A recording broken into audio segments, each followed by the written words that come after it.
560-5589, 560 KKTX. So we did we get calls yesterday or the day before about? No, it was the day before. Would be Sunday, wasn't it? About the equipment and the police department is getting and not getting, and the fire department. What was that about? Are you guys being listened to? Are your needs being met? Yeah, our needs are being met, and we're a functional department and probably doing better than many departments within the city. We also understand that there are real needs within the city, like you guys always talk about, and we have to kind of get in where we fit in. There's no need for us to be the only department that's getting stuff. However, we do need stuff, and I think the council recognizes that. I know the manager recognizes that, and part of my plight is to tell what I need, and then to try to get it, but not break the city in the process. The other part of it is that, if you look at the 13 officers that we just got, what I want to make sure we get is the complete package, kind of what we call soft costs. So you need people to supervise those people. I think we hadn't done that in the past. If you get that many people, you need additional cars. So as we're asking for stuff, we're keeping all of that in mind. It's not just getting people. You've got to get the stuff to go along with it. And that's part of the total cost. So that's what we're doing. We're thrilled we got the 13. But, we're still telling the story that the department needs to grow. And that's just a fact. But the fact is we got to make sure that we're taking care of the rest of the city. And how does recruiting for the police department work? I mean, I've talked to some young people about that and the benefits and staying in your hometown. And everybody's always talking about giving back. I'm not asking you to give back because when you say that to somebody, it's almost like you're accusing them of taking something in the first place. But if you want to make a difference, this is a great place to make a difference. Yeah, and it's our recruiting is perpetual. Because what you don't want to do is go a year without an academy class. Because if I started an academy class today, you won't realize those members for about 18 months. Right. And so if you skip a year, that puts you further behind, and it's tough to catch up. And then recruiting, have like we anything, no. We haven't? Since I've been here, we have not skipped. Okay. In fact, we've had 2 classes on in 2 Well, I just wondered if there was a period of time that we had to skip. There was, wasn't there? Yeah, for money reasons, and I can tell you that hurts you. Yeah, that hurts you. And the other place that it hurts you is recruiting is a people business. We go to companies, we schools particularly show up in classrooms. Job fairs don't work so much, but you've got to have those contacts with people that have the resources that you need, the human resources that you need. And if you're not recruiting on a continuous basis, out of sight, out of mind, they're going to go to the people who are recruiting to get their people placed. So, we're going to continue to try to at least have a class every year, even if that class is only 15, just to stay in the game. All right. Council brought up last week that the Downtown Management District would like a little help with aggressive panhandlers. Yep. And I want to get your thoughts on that. Councilwoman Lillian Riojas and Councilman Kelly Allen in the box. If either of you have something you want to, add to the conversation, please don't hesitate to just jump in. News Radio 1360 KKTX. Too cool. Okay, Councilwoman Lillian Riojas, Councilman Kelly Allen, and Police Chief Floyd Simpson in the box. Where did I leave off? Panhandling? Yeah, the panhandling. Talking about the action that we took last week. I had a story last week. It's happened in San Diego. A woman was curious about this lady who was pregnant and had a child with her. She felt really sorry for her. And she thought, I wonder what her story is. I wonder what happened to her. So she decided that she would let her get out of the stream of traffic, and she would approach her to see if maybe there was something she could do to help her. She was walking and got caught by a light, so the lady got a little bit ahead of her. When she made it up to the corner where the woman turned, the woman was getting in a Mercedes-Benz.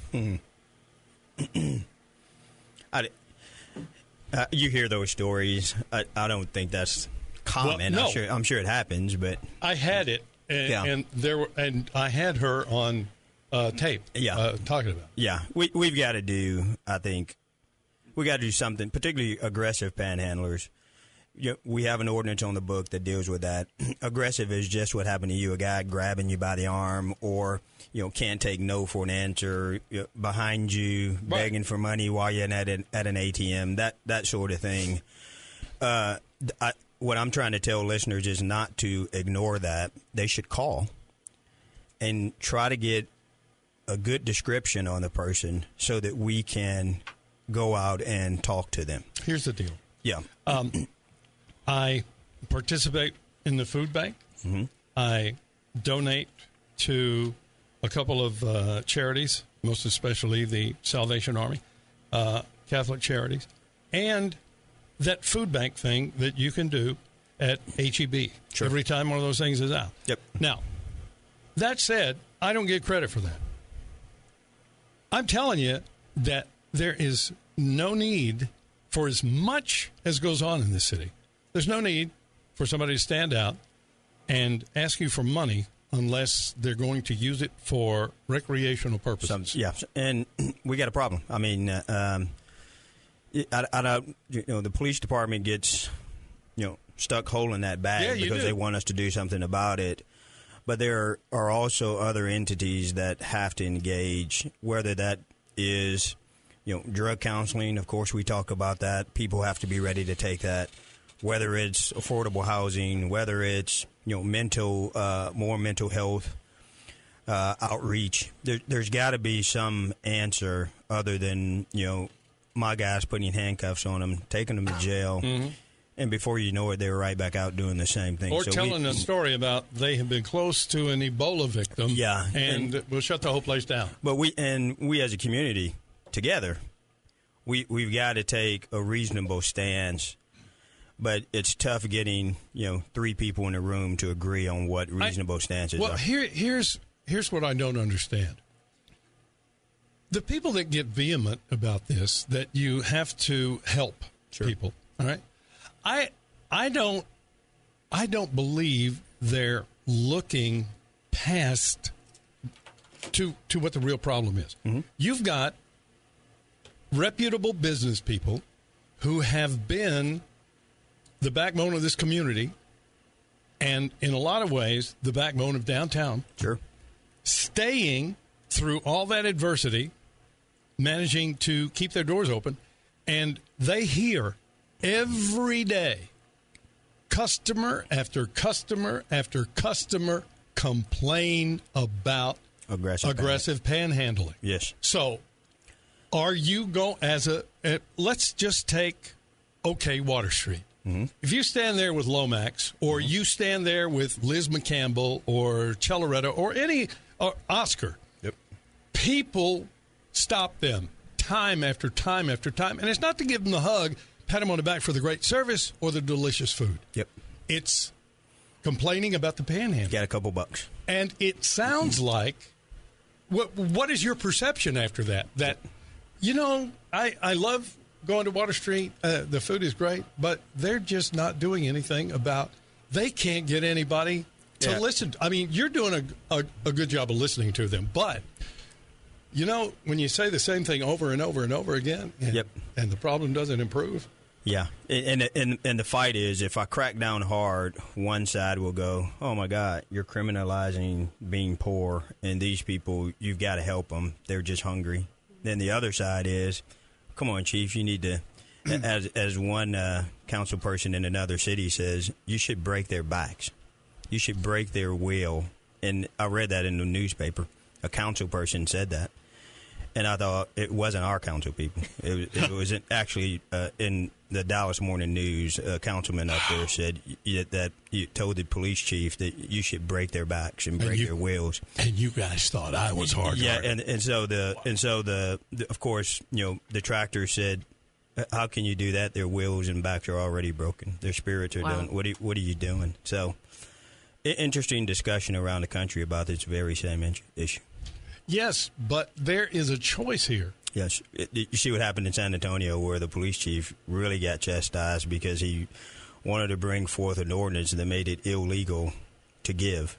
Mm-hmm. And all he was trying to do was clean up a problem. Well, he's retiring, so you do that as you're retiring, I guess. Which came first? His retirement announcement came first, and then he wanted to push that ordinance. Oh, okay. So maybe the retirement was a result of the ordinance. Conflict between civilization and itself and barbarism. News Radio 1360, KKTX.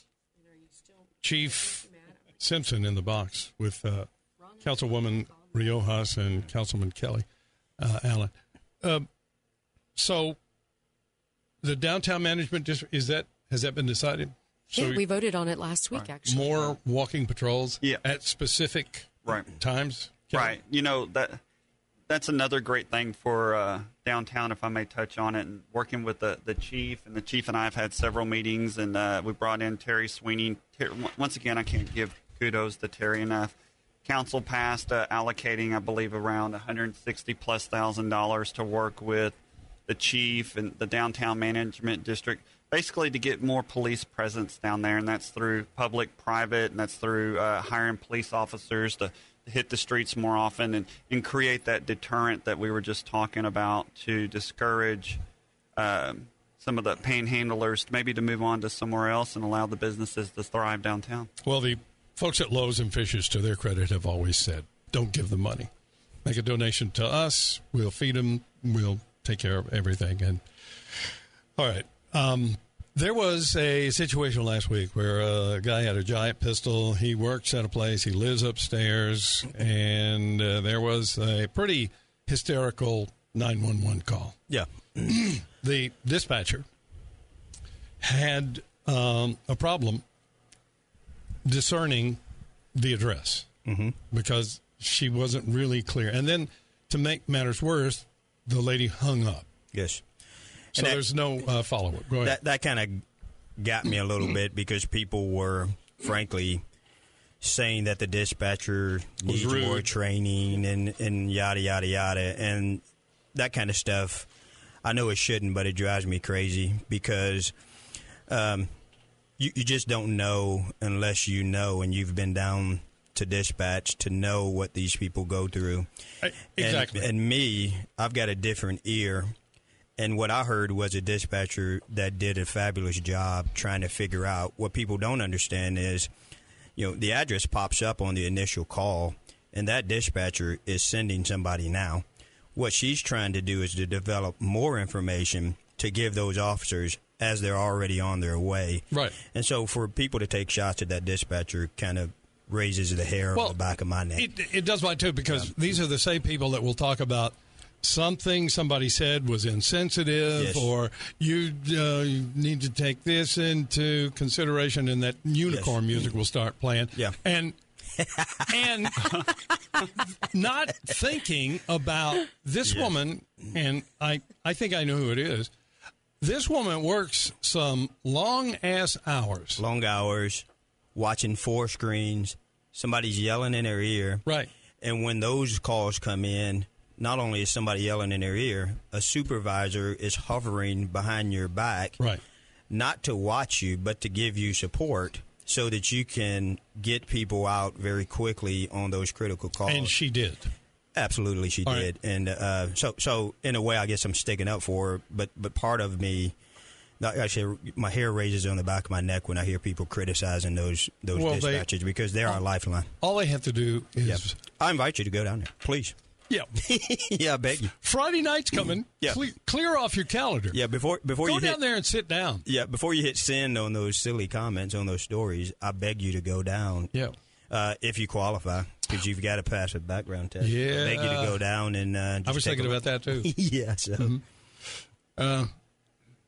It's amazing. I was reading I don't know if it's a Dallas Morning News or Houston paper, but there was a sidebar on people volunteering to do the ride-alongs. Sure. And one of the probation officers said, "You'd be surprised how many arrests we make." Oh, yeah. People without standing warrants. Yeah. Coming in here. Yeah, they come on a ride along, and it happens here. They get arrested. Not only do they get arrested then, but they'll come in and fill out an application for, I want to be a police officer, and they get arrested. Yeah. Golly, that's Yes. so cool. Kind of strange. Kidding me. We had a shooting. The guy, the call and the guy, it was like there was two different occurrences. Yeah. Was it? Yeah, no. So it was a very strange living arrangement because they kind of live over a business. Yeah. And he works there. Yeah, and so you don't. The officers typically, it's an industrial area, and he works also there. provides security. Yes, and so the officers are there, and you're not thinking residential. You're in an industrial district, Right. and so we finally get there, and I think to your point. And many people probably ask why did only one officer fire the. That's what I was thinking. I thought, wait a minute, he was the only one that. Yeah. What are these other two guys? What you have is some very disciplined people, because there's if you hear about police shootings, you often hear once one officer shoots, then others just start shooting, and that happens. But our guys have trained so much that once they hear that initial shot, they don't automatically shoot, particularly if they don't have target acquisition. And so, very simply put, Enrique, who is a very experienced officer, was the only one who was in a position to respond to the threat. And that's why, it's a very the door simple opened. answer. Right. The door opened and it pushed out. Correct. So, right? So when the door opened, it blocked the field of view of the two officers that were coming up from that side. Enrique saw the guy in the doorway. That's right. And so he had a clear visual on the threat. The other officers did not. They acted in the manner in which they should have, as did Enrique. And so, we'll just go through the process, and Enrique will be back on, if he's not already back. It's just kind of a standard thing that we send people through. I was trying to, I think I met him one time at it was either pancake breakfast, and that's coming up again. Yes. Early January, I think it is. Oh, it is? Yeah, early Why January. Why did I think it was in December? That's the state of the CCPD, where I'll get up and kind of tell where we are. And you've got something coming up? We've got Shop with a Cop coming up, and that's early December. I actually have a phone number if people want to get involved with that, 361-739-4372, and that's put on by our FOP. And, of course, always looking for people to help us provide for people who have a hard time during the holiday season. It's a really cool thing to watch a sort of a transformation happen. Yes. I've done this for quite a while. I've seen kids who are now in high school who come back and they have their brothers or sisters, and they will tell you that it helped change the way they look at police. Yeah, and it's pretty amazing because I think they get $100, and if they go over a little bit, we kick in. The guys do. Yeah, but what's amazing is you would think that those kids would just shop for themselves. They shop for their siblings. Yeah, I know. And it's pretty amazing. It's like, okay, I'm going to get this for me, but I'm going to get this because my sister needs some shoes, and they don't stop at toys. They're getting necessities. Yeah. They're getting stuff that they need. They are.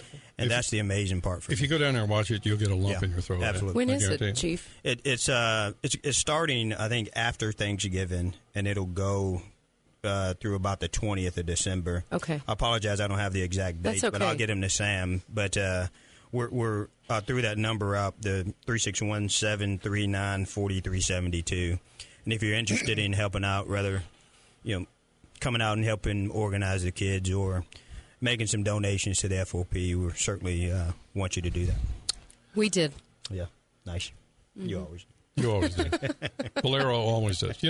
Ed Martin was in last week talking about, Lago, look, talk about versatile Peony. Okay. And you talked about TIPCO and M&G. All the all global alphabet. All the bling. But you don't talk about all the expansion that the local refiners are doing. That's right. We have an expansion going on right now. Over $1 billion. Probably collectively, not at Valero. We don't have $1 billion right now. No, I meant collectively. All of it. Yeah. There's quite a few existing companies that are reinvesting right back in this community. Wow. Just like they have for years. Decades, yes.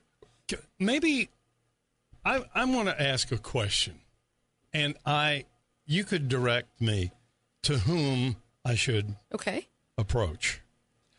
I want to know, with Corpus Christi's reasonable proximity between the gathering and the refining,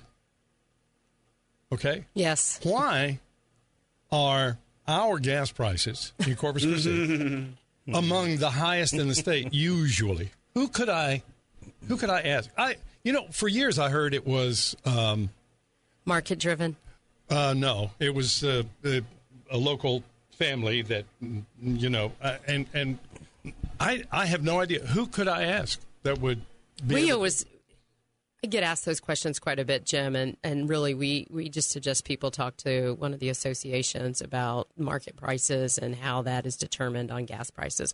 Although I saw today when I was driving over here, our transportation costs shouldn't be figured into that. We don't have to take it very far. We do produce a lot of gasoline, and one of our major markets is right here in our backyard. That's right. And I know it deals with the contract you signed for how long. You got to deliver 3 more truckloads at this price before you go to the old price, the new price. Is that right? It's a process, and one that probably would be another 2-hour show to talk about how gas prices are determined. I was looking for something easy. It's Lago in the Morning.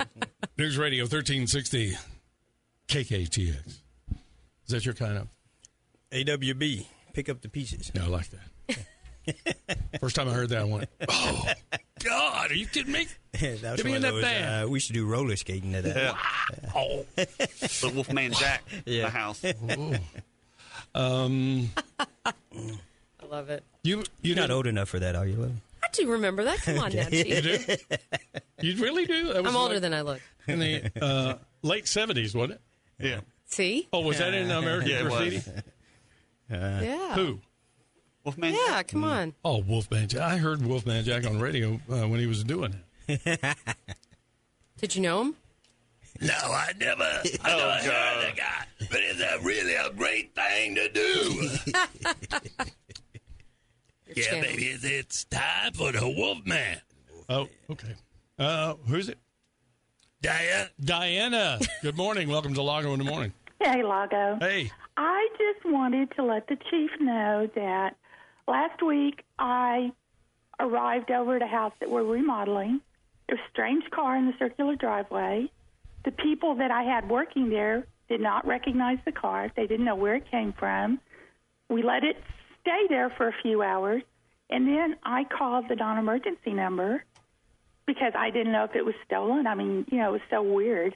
And the dispatcher, I believe her name was Jenny, very nice. She said, I'll send an officer out right away. That way we can make sure it's not stolen. Officer Luis came out, stayed until we were going to get a tow truck. And I believe right before it was towed, one of the contractors, one of their employees, it turned out to be their car. But, I mean, the police were very, very nice. Mm-hmm. Yeah, we love those stories. I appreciate that. And that makes my day. Officer Luis was just great. Yeah, well, thank you for that. We'll certainly pass that on. Don't let anybody slam our officers or dispatchers. Nice. I won't. Okay, thanks, Steve. Thank you. Bye. Hey, Jim, by the way, the toy drive is December 2nd through the 16th. All right. Thanks, Chief. 2nd through the 16th.